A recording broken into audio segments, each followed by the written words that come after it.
Hey everyone, it's Grandmaster Ben Finegold here with Great Players of the Past. It's January 28th maybe? Yeah. And this is a sponsored lecture, so we're going to thank our sponsor at the end of the video. This lecture is on Mikhail Tal, your favorite Grandmaster. Okay? And he's one of 2 world champions whose first name is Mikhail. Who's the other one? Tal? No, but that's this one. Who's the other one? You. Botvinnik, right. They actually played world championship matches. So that's same first name. Okay, now, just like Lady Gaga, Tal was born sick. Or wait, was that Hosier? Let's see, who was born sick? I think it was both of them. Anyway, when Tal was born, he had a deformity on his right hand, I believe, where it looked like he had 3 fingers, okay, because he was a grifter. But because his fingers were actually together, they were like fused together. So his nickname was, this isn't a joke. The Claw. The Claw. That's very good. Did you know that? Yeah. Oh, okay. I thought it was hard to guess. And also, Tal occasionally smoked when he was awake, when he was asleep, when he was in a coma. Okay. Tal smoked a lot, and he was born with all kinds of health issues. So if you see the picture on the screen, it looks like he's about 60, but he's actually 45 there. And there's pictures when he was in his early 50s where he looks like he died a few years ago. But actually, he died when he was 55. But he still was world champion. He was the 6-time Soviet champion, which isn't easy. And he won all kinds of tournaments. In my opinion, his most amazing feat was in 1988. That's the first time I ever saw him in person. I went to the World Chess Festival, which is the only time they ever had that. They had tournaments and candidates matches, and they had a World Blitz Championship, which was a knockout. And this was in 1988. First prize was $50,000, which now is, I think, $7 billion. And Karpov and Kasparov played in that tournament, and Tal won it, and then some. He won the final match by winning all his games. Tal was good, and he was probably intoxicated during his games. He drank all the time. He smoked all the time. He was born very, very sick. He was in the hospital a lot. And I'll tell you one smoking story. He was on a plane from New York to San Francisco to play in a tournament in San Francisco.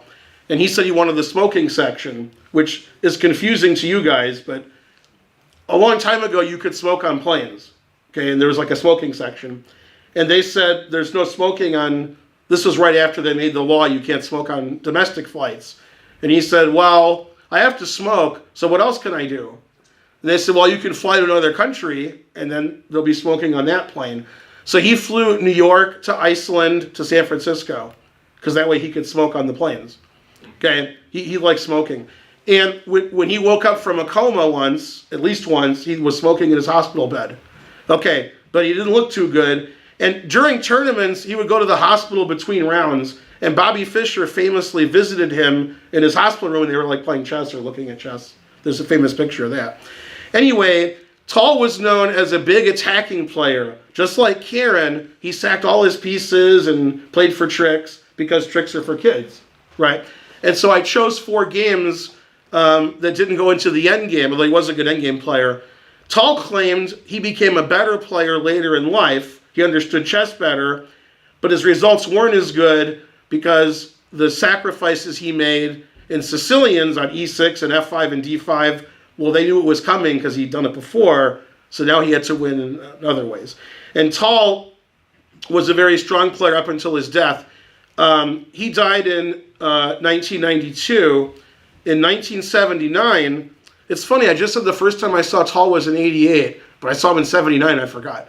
In 1979, my family drove to Montreal for the Montreal Super GM tournament, which Tal tied for first with Karpov, 10 out of 14, double round robin. And that was many years after he was world champion. He was still one of the top 5 players in the world. That's weird, the first 2 times I saw Tal was in Canada. I don't go to Canada that often for chess. Now, that reminds me of another story which may be edited out because it's not related to the lecture. There's a grandmaster from Iceland you haven't heard of named Margir Petrosian. And I played him twice, both times in Canada.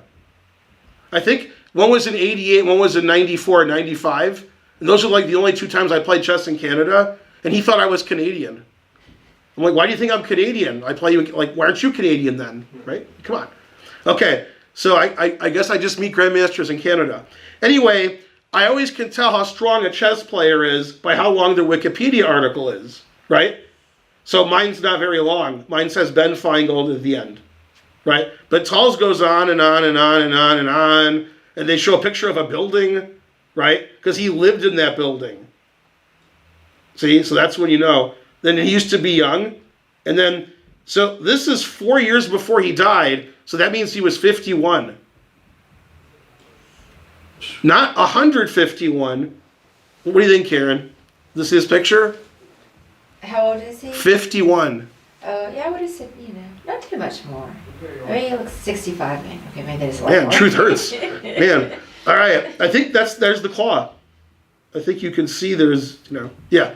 Okay. So and then he won all those tournaments, just like my Wikipedia, except I didn't win any tournaments, so it doesn't list that. Yeah. Okay. See all the tournaments he won? And then these are his scores with other people you've heard of. Plus score against Fischer, plus score against Botvinnik, plus score against everybody, right? He beat everybody every game. Okay, pretty good. Portish, etc. Okay, health problems, yeah. Yeah, there's the claw. There you go. Right? All right. So notable games, writings. He's actually a great writer. He has really good books. When I was a kid, I liked reading Tal's books. He's very entertaining. And then he's in the World Chess Hall of Fame, which is in St. Louis. And you can go see, the 8th world champion, fierce attacking player. He has a really cool nickname, the Magician from Riga, because he's from Riga. That's in your favorite country, because you've heard of it. Latvia. Latvia, but they haven't heard of Latvia. You know why? If you've been to my lectures, you'll know why. They haven't heard of anything. They're kids, right? Back me up. They're like, we can't back you up. We know what you're talking about. Okay. And then, Tal didn't look great, but played great. Okay. And then the games of Mikhail. See, look, he used to be young. See? There's the proof. Maybe that's not Tal. All right. And obviously there's a big, in chess games, there's, so many good games. Okay, so I have 4 games for your, enjoyment. This is a game against Bobby Fischer, who you've also heard of. Yeah, I've heard of Yeah, even the kids heard of Bobby Fischer. Yeah. Now, as an aside, for reasons I don't remember, I was interviewed by a newspaper in Detroit. It was for chess, but I don't know what I did. I did something. And when I was being interviewed, I told the reporter who came to my home, I think I was 14, I said, my dad played Bobby Fischer. And the reporter said, who's that? Truth hurts. Yeah. Man, it's a tougher. Okay, so this is Tal versus Fischer. This is in 1959. Now, what was Fischer's excuse for losing? He was 12 or something. Yeah, that's correct. He was 16. That's a good excuse. Okay, so Tal was white. And Tal was a great attacking player. This game was very positional and strategical and boring, and then it wasn't. And when I did live commentary, which I did a lot in St. Louis for many years, a lot of the Super Grandmaster games would be all tactics at the beginning, then there'd be some perpetual check. Then the other Grandmaster games are really boring, and we're falling asleep, and then all of a sudden there's tactics and somebody resigns. So the way the game starts doesn't necessarily tell you how the game's going to end.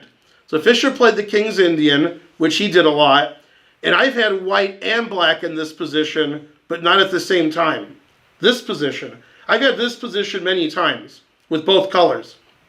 Normally, white castles. Okay? And he played d5, recommended by Petrosian. And actually, I had this position 4 or 5 days ago on my stream on the internet, and I think I played a5. Also, I forgot the result of that game, but I won. Okay? And Fischer played knight bd7. He wants to get his knight to c5. That looks pretty good. Bishop g5, pinning the knight. That's not very nice. Okay, and then he keeps pinning the knight. Okay, a6 is a very strange move.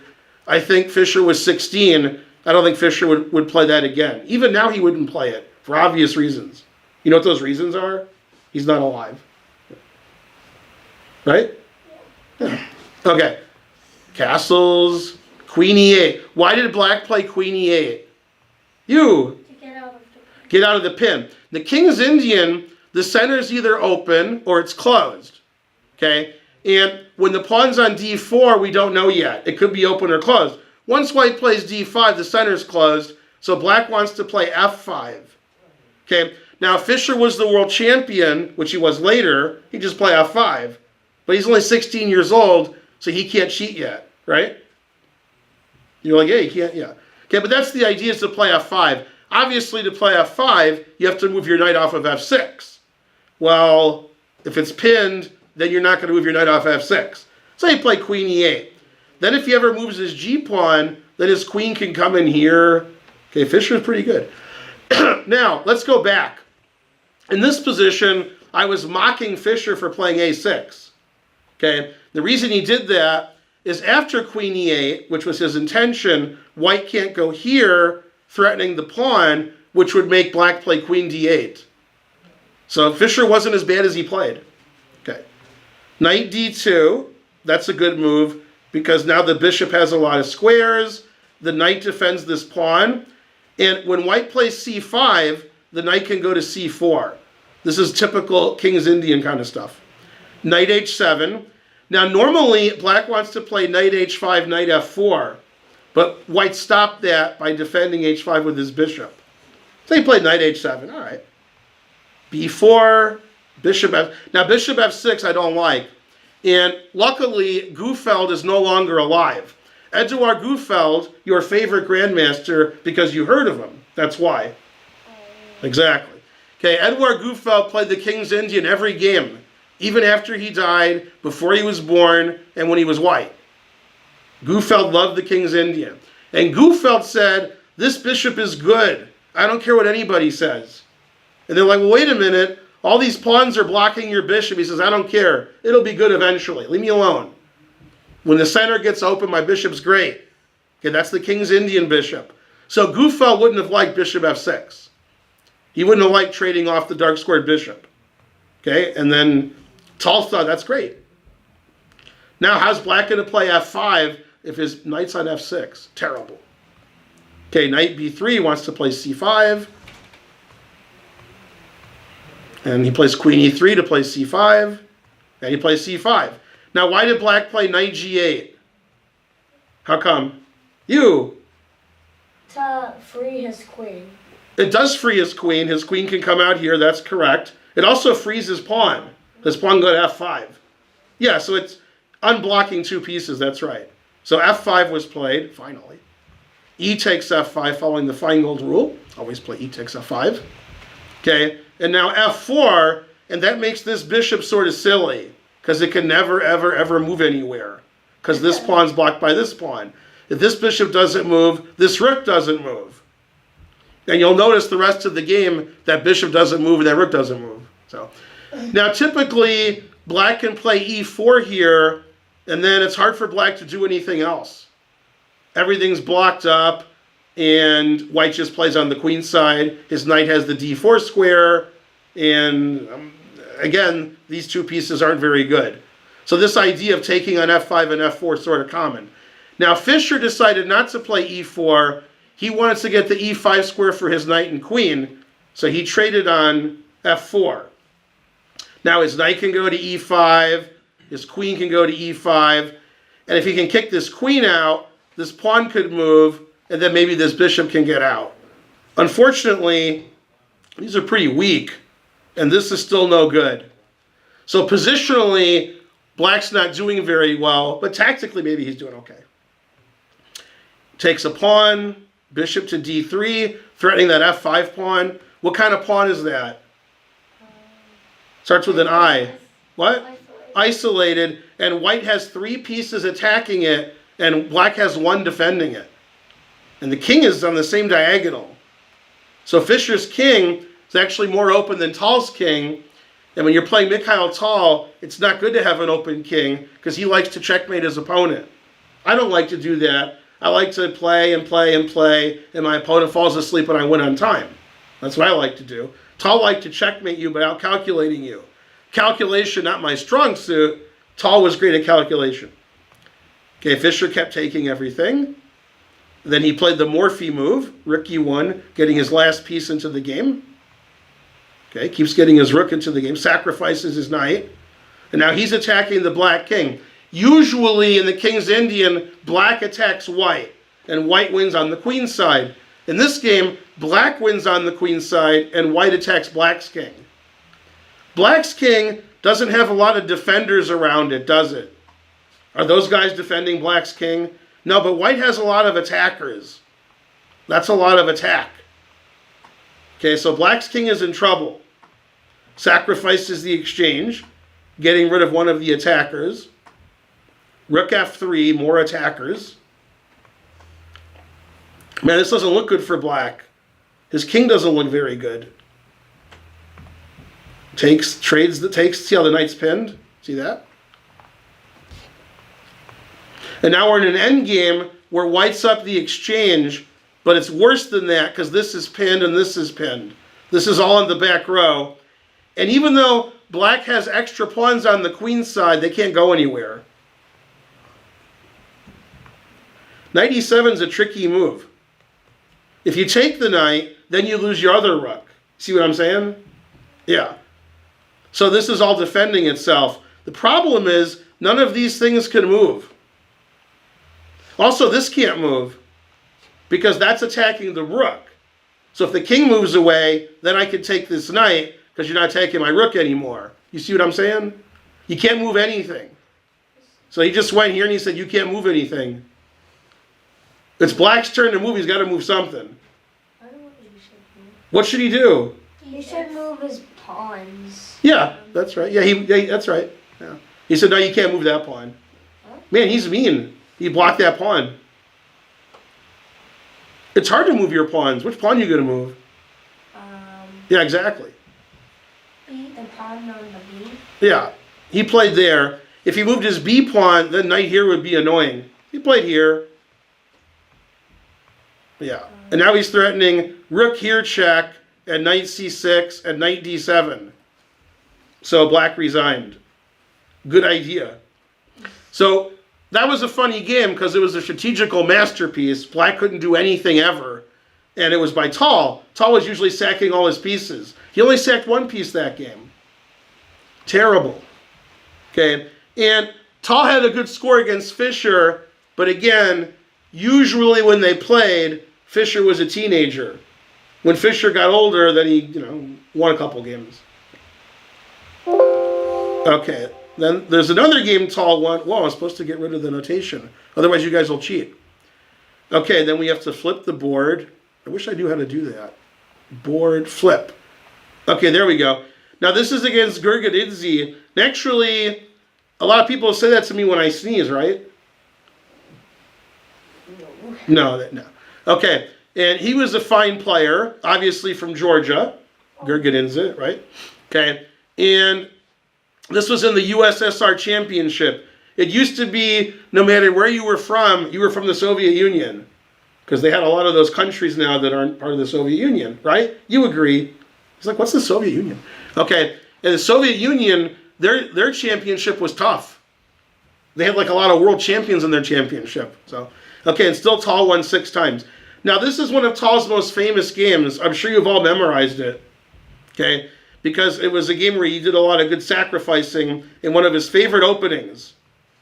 Okay, what opening is this? Anybody? It's named after me. And I wasn't even born yet. It's the Benoni. The Benoni, right? Obi-Wan Benoni. You ever heard of that? No. Yeah, if you play the Obi-Wan Benoni, you should play R2 to D2, right? Do you agree? Say no. All right. So this is the old school Benoni, not the way that I play it. Okay, this is regular Benoni. All right, and this is like one of the key starting positions. Now, when I have white in the Benoni, my bishop is on D3 and my pawn's on H3. But this is a different way of playing. Rook E8, threatening the pawn. Knight D2, protecting the pawn. The knight likes to go to C4. Knight A6. The knight can go to C7 or B4. depending on the situation. Knight c7, stops b5. Knight g4. Now in the Benoni, this square is nice and juicy. You remember Fischer tried to put his pieces on that square. Okay, the knight can go there, the bishop can go there, the rook can go there. And in the previous game, I asked why he moved the knight to g8, and you said to free the queen. And that's another reason he played knight g4, it frees the queen, right? Okay, before that queen couldn't go anywhere. Ah! Okay, so not only can my knight go to e5, that's a nice square, my queen can come out. Okay, great. Now, if you're playing Tal, and he's going to sacrifice all his pieces and mate you, if I was playing him, I would trade pieces and get into a boring endgame. Okay, then he can't sack all his pieces and mate me. But again, times are different now. If you name a grandmaster, I'll tell you a lot of his games, I'll watch his games live, etc. But this is 1957. The internet was down. It was down for like 35 more years, right? Yeah. Okay, so, I mean, maybe you heard like Tal, he's a good player, but did you know all the openings he played? Did you know his style? I mean, if somebody who played him told you. Okay, so you weren't necessarily sure what kind of opponent you were facing. You're like, I don't know, that's some guy I've never seen before. Who's that guy? Okay, now in 1960 he became world champion, but he wasn't world champion yet. So instead of trading pieces, he played h3, right? Waving red in front of the bull, right? You agree? Say yeah. Okay, so what sacrifice did Tal play here? You guys know Tal. Knight takes f2. Okay, then the king takes. Roar. Okay, then another roar, threatening mate. Okay, so he sacrifices a piece, but this guy's annoying. This guy's annoying. Here comes this guy. f5, the rook might come up. Okay, and I'm threatening mate in 1. Okay, now white didn't want to get checkmated. And I've seen some of you guys play, I'm not so sure. What did white play here to stop queen f2 mate? Knight d1. Knight d1. I don't even see another move. I'm not sure if he played knight d1, but since I don't see another move, I'm guessing he did. Good job. White's play isn't very aggressive, is it? He's just defending. Now black's down a piece, but he has a big attack. Okay, now Tal's not done. Got to sacrifice more. Queen takes h3. That's the move you were thinking of, right? Yeah. Okay, threatening queen h1 mate with advantage. Yeah, then black's better. And if you take it, then checkmate's good for black. That's how Karen does it. Sacks on f2, sacks her queen, drops the mic, then we have to buy a new mic. Okay. There's a chance I would see that Bowden's made. There you go. Okay, now again, I'm only showing games where Tal's playing grandmasters. I'm not showing Tal versus Doofus. Tal Doofus, that's, you know, those games aren't as interesting. They're fun, but not instructive. Okay, so he plays bishop f3. That vacates a square for his king. And when I'm attacking somebody, I'm trying to checkmate them, I don't want their king to run away. See how his king can run away now? Yeah, okay. So queen h2, put it in h. Knight e3 blocking the bishop. f5, got to open up some more avenues. You can't take that because your knight on e3 is not defended sufficiently. So knight c4, defending his knight twice. Look at this. The bishop is going to defend the knight, and the knight's defending the knight. That's good defense. Takes, takes. Bishop a6, pinning the knight. Man, this is annoying. Look at that. That's a lot of black pieces attacking the white king. Man, that's an annoying pin. And you'll notice, Tal sacks a piece, and then he keeps getting compensation. He doesn't play mate in 1. He doesn't play mate in 2. He's playing grandmasters. They don't allow that. He just keeps building the pressure by using all of his pieces. Bishop f3, always retreat. Rook e5. That way his rook gets into the attack, and the other rook can get into the attack also. Did he take the rook? No. Let me see if it's a good move. Hey, it won't let me. Is my computer broken? No. Oh, It's not. it's not legal. Okay, so he didn't take that. Rook a3, defending his knight again. Rook e8, attacking the knight again.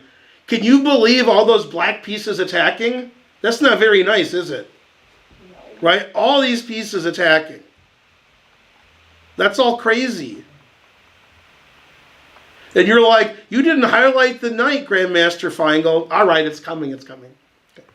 Bishop d2, developing his pieces. There comes the knight. There we go. That's a good night. That's a lot of pieces attacking you. Yeah. Bishop takes check, rook takes. So did he take the rook and hang checkmate in one? No. Probably not a good idea. Yeah. Okay. So he played king e2. That's safe. What do you Is that safe? No. Bishop takes e3. Rook takes e3. Bishop takes c4. And now he resigned. Now, first of all, remember how Tal was sacking on f2 with his knight? Right? So Tal was down a piece. What's the material situation here? Who's ahead? Black. Black's ahead 3 pawns. That's enough reason to resign. If you don't want to be down 3 pawns, do you want to be down 3 pawns? No, you would play this move. Then you're up a piece again. Unfortunately, now Black has checkmate in 2 moves. Queen g2, there's one legal move. King d1, then mate. So Black is either down 3 pawns and getting mated, or he gets mated. So he gave up. But White had a lot of fun that game. He castled and made his king out and got all his pieces captured. That was the most fun he ever had. Right? No. See, Tal was a great attacking player, and he liked to sacrifice and attack his opponent's king. Now, I saw a lecture once by your favorite grandmaster, Yasser Seirawan. And Yasser claimed, I can't back up this claim, but maybe, he said, Tal's sacrifices weren't as crazy as you think. Said a lot of times when Tal sacrificed, if the sacrifice didn't work, he had a perpetual check. It was a draw anyway. So he wasn't risking much. Not sure if that's true, but he was like, yeah, Tal was just beating everybody. He didn't have any risk even. Sacrificing without risk. Okay, now this game was played in the Interzonal, which you guys don't know what that is. Well, maybe you do. Okay, because they don't do that anymore. What they used to do is they had this big tournament with 1 million rounds. And they took the top 8 players when the tournament was over, and they played matches until they got one person, then they played the world champion. That's how it went. And then they had zonals. So your country has a zonal, and you're like, all right, you go to the interzonal. Go to the interzonal, you're like, all right, you go to the candidates matches. Those guys are pretty good. And then the winner of the candidates matches plays whoever the world champion is. So the interzonals are basically the best players from their country. Problem is the Soviet Union has a lot of good players. So they were allowed more than one player, but still some of their best players couldn't play because it's...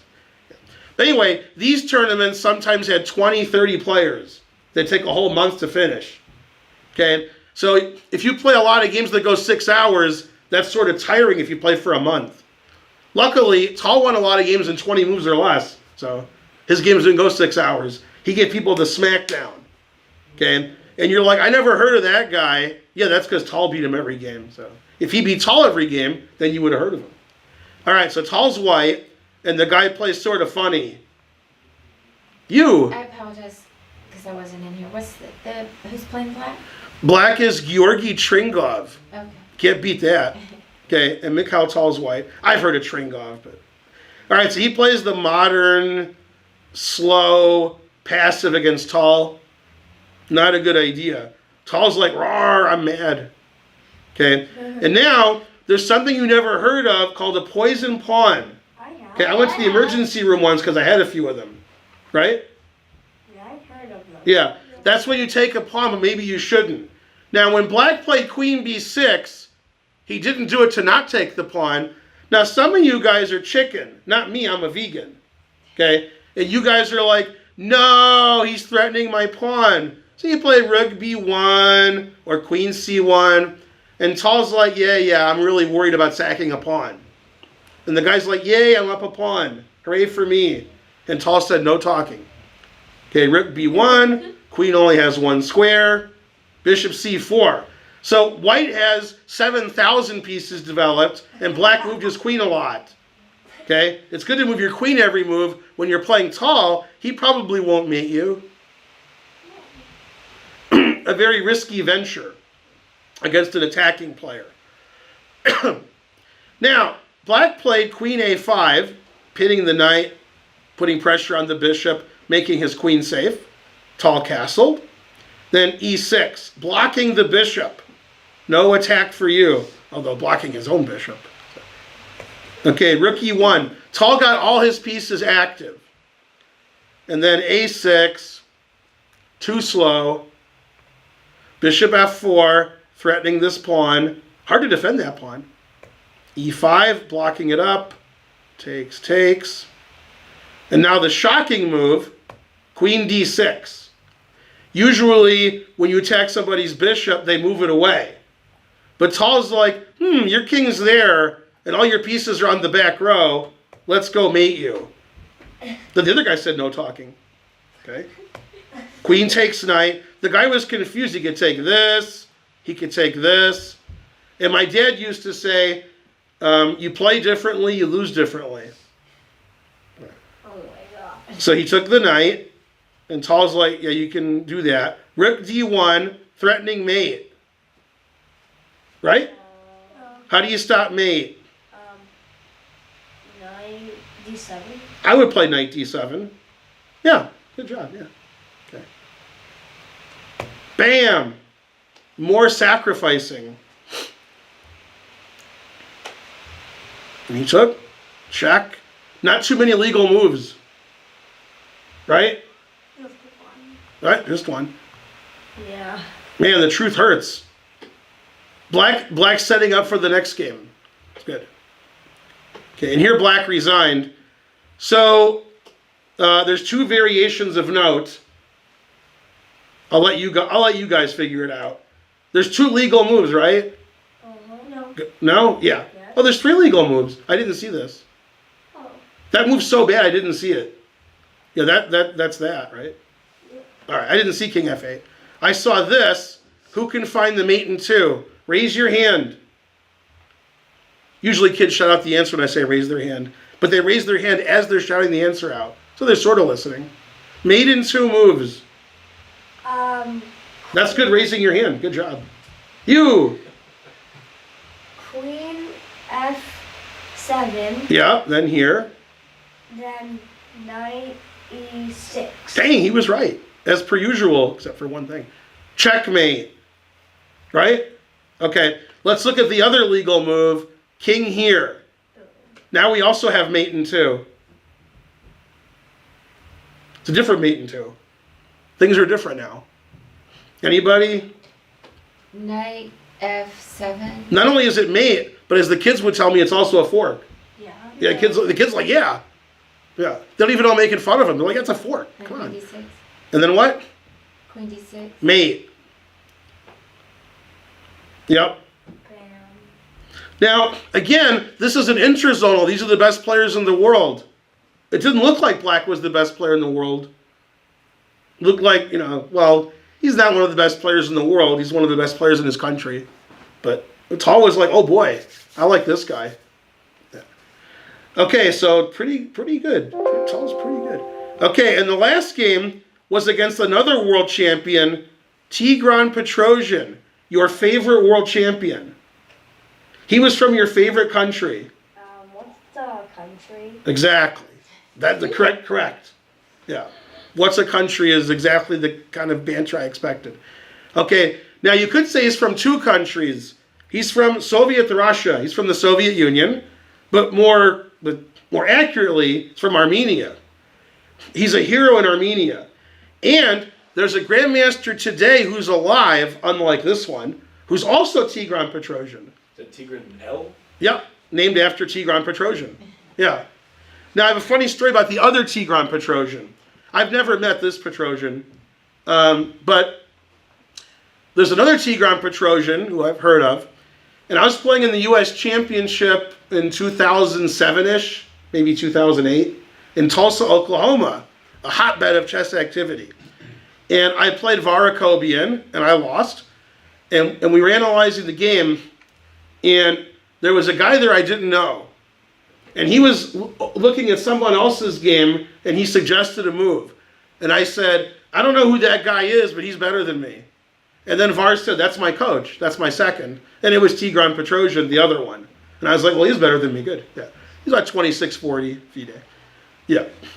Okay, so this is Tal versus the world champion, Tigran Petrosian.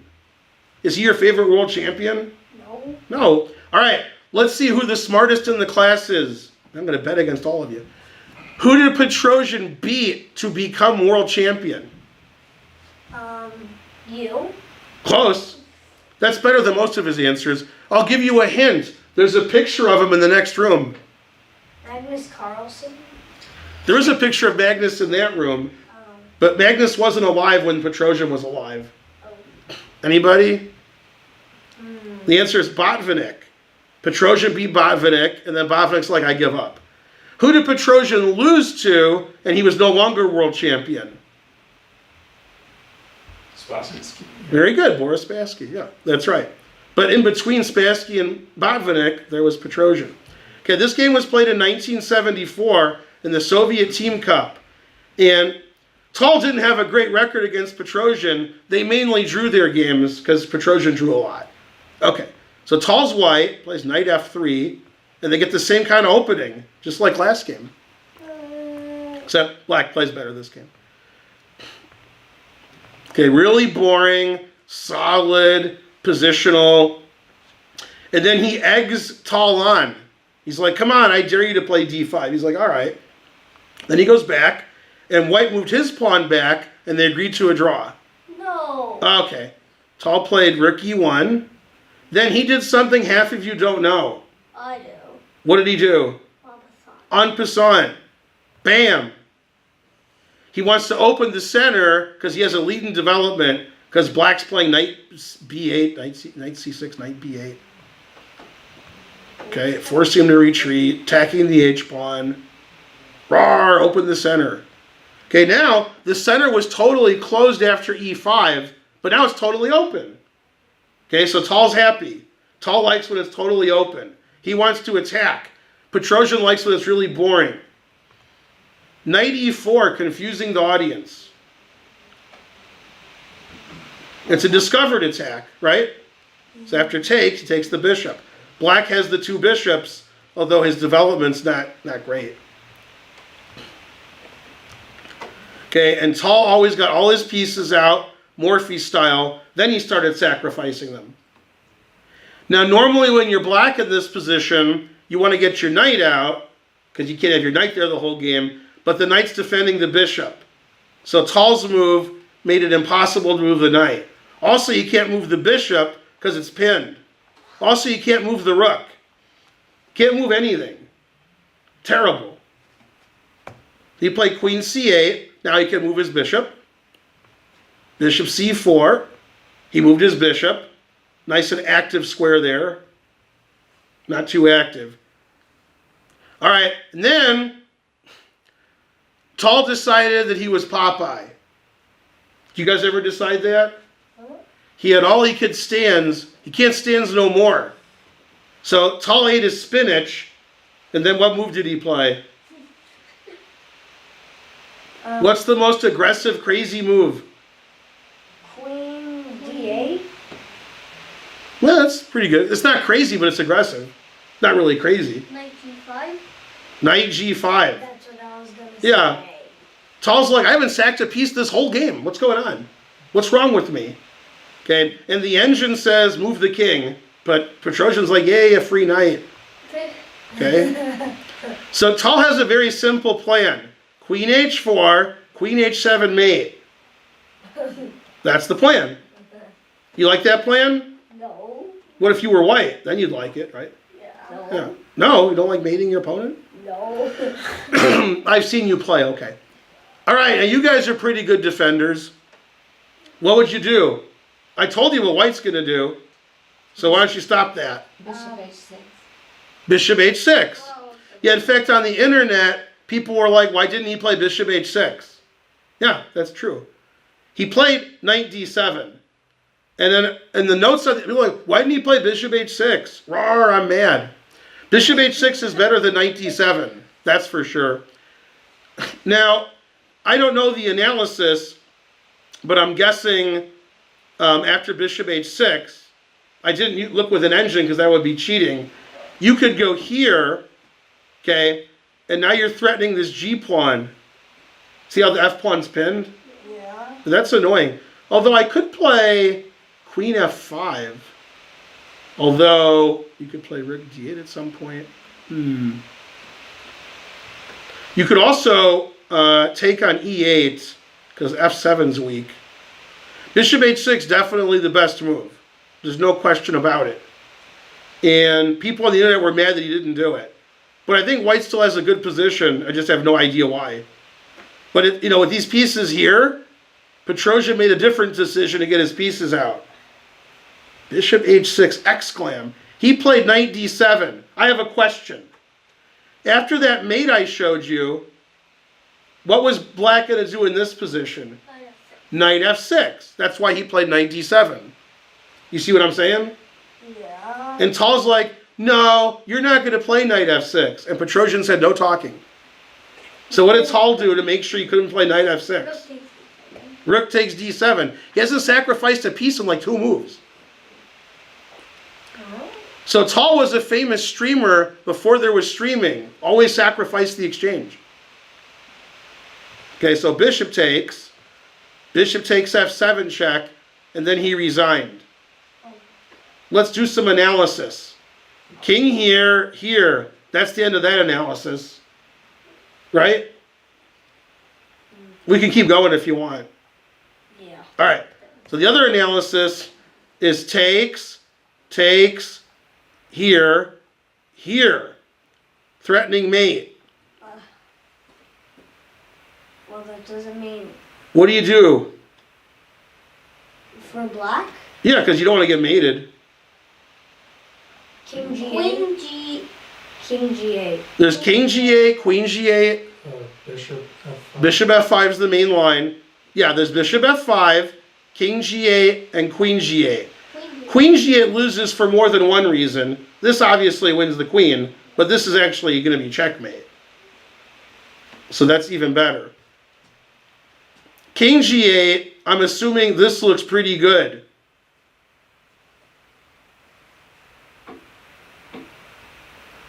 Does that look pretty good? Yes. All right.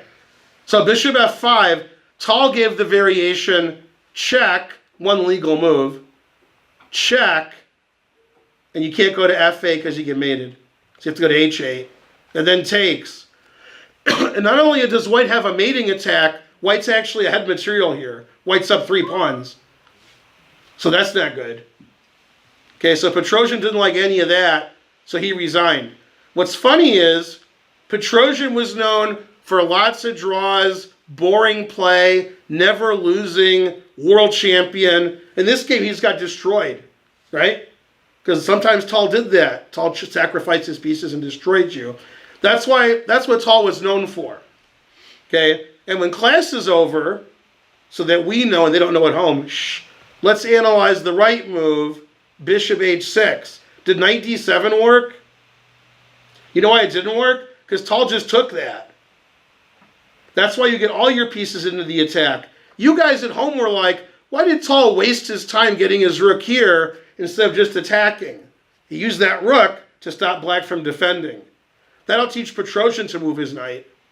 He moved his knight to c6, Tal attacked it, moved his knight to d7, and Tal captured it. Terrible. And the reason he took with the bishop is so after queen h4, which was not played, he can move his rook and then move his king to f8. If he takes with the queen, which prevents the bishop f7 move that just was played, now you can't get out. right? You can't stop queen h7. You can play queen h3. Computer move. Stopping queen h7. Very suspicious. Yeah.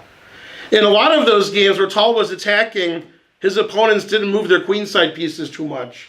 Yeah, just stay there and get mated. So Tal's one of the greatest players ever. I put him in the top 10 because he was world champion at a very young age, in his early 20s. And I think if he wasn't always sick and smoking and drinking and born with health defects, he would have been world champion longer, and he would have been, But even when he was in his 40s, he was still one of the top 10 players in the world. So, yay, Mikhail Tal, one of my favorite lectures and one of my favorite chess authors. So if you like that lecture, you can sponsor your own great player of the past. Email Karen at atlchessclub.com. And then try to spell Karen correctly. It's not easy. And if you like this video, like and subscribe. If you don't like it, also like and subscribe. Bye, everyone.